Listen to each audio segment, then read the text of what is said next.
Transfer by ostensible owner, section 41 of transfer of property act, chapter 2 है और chapter 2 का part दूसरा है जो स्टार्ट होता है 38 टू लेके 53 ए तक, जिसके अंदर हम बात करते हैं इमूवेबल प्रॉपर्टी को ट्रांसफर को लेकर।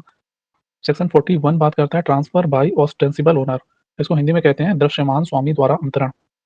तो यहाँ पर जो ये वर्ड है ऑस्टेंसिबल, इसका क्या मतलब है पहले इसे समझ लेते हैं। ऑस्टेंसिबल ओनर 1988 से पहले जब बेनामी ट्रांजैक्शन प्रोहिबिशन एक्ट आया था उसके पहले तक एक जो प्रॉपर्टी लेने का तरीका था वो दूसरी तरह का था, या एक अल्टरनेटिव था। डायरेक्ट प्रॉपर्टी ले सकते थे या इनडायरेक्ट प्रॉपर्टी एक्वायर कर सकते थे। तो जो इनडायरेक्ट प्रॉपर्टी एक्वायर करते थे उसका एक तरीका था, उसमें एक ओनर और आ जाता था एग्जिस्टेंस में जिसको कहते थे ऑस्टेंसिबल ओनर। एज एग्जाम्पल हम समझते हैं, ये बात कर रहे हैं बेनामी ट्रांजैक्शन प्रोहिबिशन एक्ट 1988 के आने से पहले की, ठीक है। एग्जाम्पल के थ्रू समझते हैं ऑस्टेंसिबल ओनर कौन होता है। देखिए, एक प्रॉपर्टी है, लेट ए है, ए ने प्रॉपर्टी बी के नाम पर खरीदी और कंसिडरेशन दिया सी को। ए ने कंसिडरेशन यहाँ किसको दिया, डायरेक्टली सी को, और प्रॉपर्टी किसके नाम खरीदी, बी के नाम पे। तो यहाँ बी जो है इस प्रॉपर्टी के ऑस्टेंसिबल ओनर कहलाएंगे, दृश्यमान स्वामी। देखिए, कंसिडरेशन देने वाला अभी के टाइम पे जो कंसिडरेशन देता है प्रॉपर्टी उसी के नाम पे होती है, ठीक। लेकिन 1988 के टाइम पर या उससे पहले की बात करें, जब बेनामी ट्रांजैक्शन प्रोहिबिशन एक्ट नहीं आया था, तब क्या होता था, प्रॉपर्टी लेने वाला प्रॉपर्टी को एक्वायर कर सकता था। ए ने सी को कंसिडरेशन दिया और प्रॉपर्टी किसके नाम पे ली, बी के नाम पे। तो यहाँ पर जो बी है यहाँ पर ऑस्टेंसिबल ओनर, एक दृश्यमान स्वामी। तो सेक्शन 41 इसी ऑस्टेंसिबल ओनर के बारे में बात करता है, क्या इनके द्वारा किया गया ट्रांसफर जो है वो वैलिड होगा कि नहीं, ट्रांसफर जो है वो वैलिड होगा या नहीं, इस क्वेश्चन को लेकर ये सेक्शन बात करता है।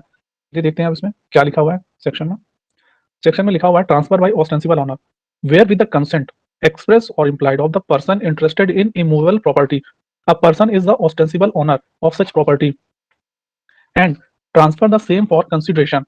The transfer shall not be voidable on the ground that the transferor was not authorized to make it. अब इसमें एक provided भी दे रखा है, provided that the transferee after taking reasonable care to ascertain that the transferor had power to make the transfer has acted in good faith. जो एक property है मान लीजिए ए के पास, और ए यहाँ पर क्या है, एक ऑस्टेंसिबल ओनर है, ठीक।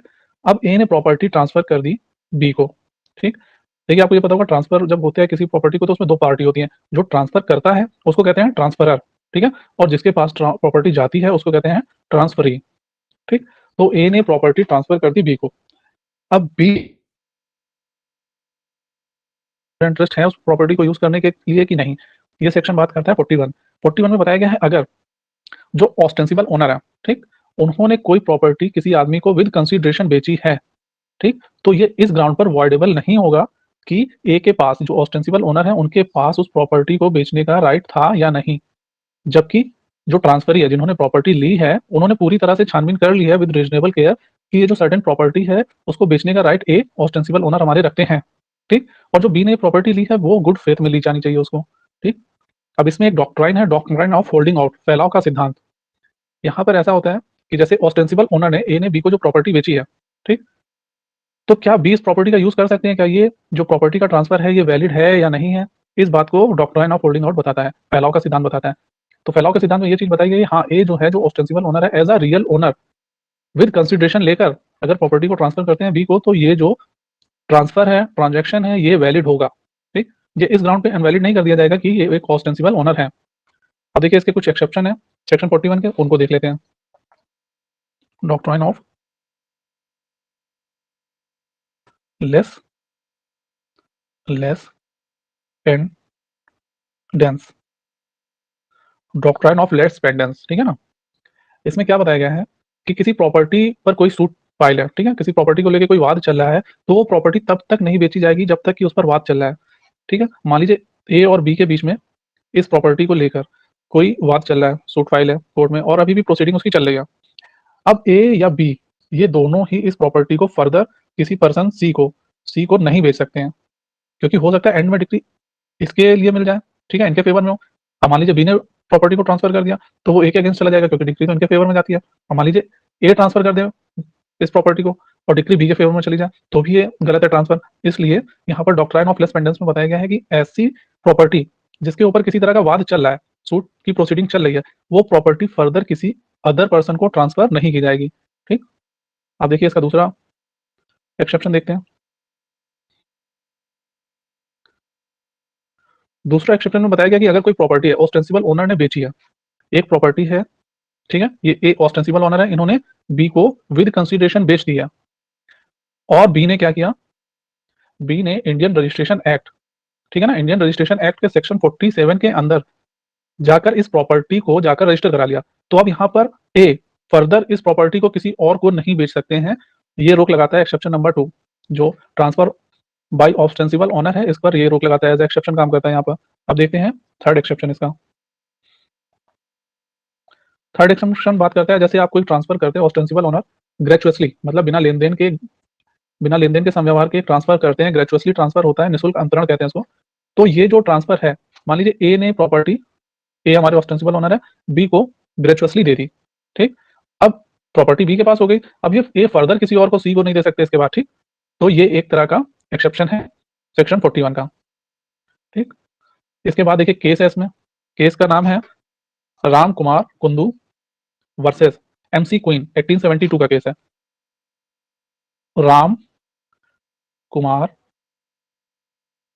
Kundu versus M C Queen, ये केस कब का है, 1872 का, ठीक। इस केस के फैक्ट देखिए क्या थे। इस केस में था कि ए एक पर्सन है, उसकी वाइफ बी है, और इनकी जो डॉटर है इसका नाम है एमसी क्वीन रहता है, ठीक। ये क्या करते हैं, बी के नाम पर एक प्रॉपर्टी ले लेते हैं, ठीक।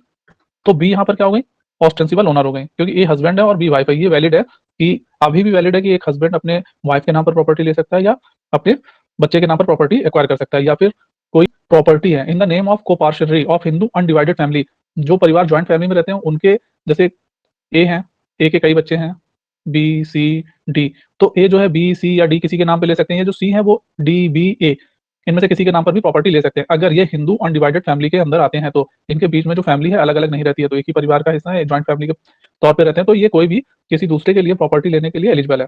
तो जो जिस दूसरे के नाम पे प्रॉपर्टी लेंगे वो यहाँ पे ऑस्टेंसिबल ओनर हो जाएगा। अब देखिए ए ने बी के नाम पर प्रॉपर्टी ली थी, एमसीक्यू इनकी बेटी है, ठीक।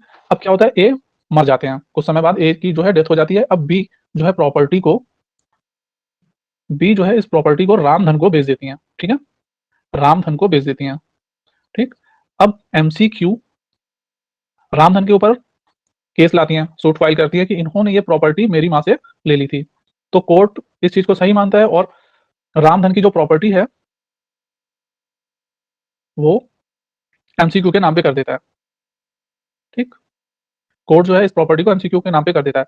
अब रामधन की भी डेथ हो जाती है, और इनका बेटा राम कुमार कुंदू इस जो जजमेंट हुआ है इसके अगेंस्ट अपील लाता है, ठीक, कि ये जो प्रॉपर्टी है ये गलत तरीके से एमसीक्यू के नाम पर कर दी गई, एमसीक्यू इनके नाम पे।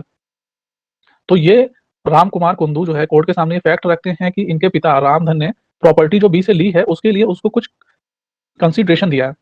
ये प्रॉपर्टी जो उन्होंने ली है बी से, एमसीक्यू इनकी माँ से, उसके लिए रामधन ने कुछ कंसिडरेशन बी को दिया था।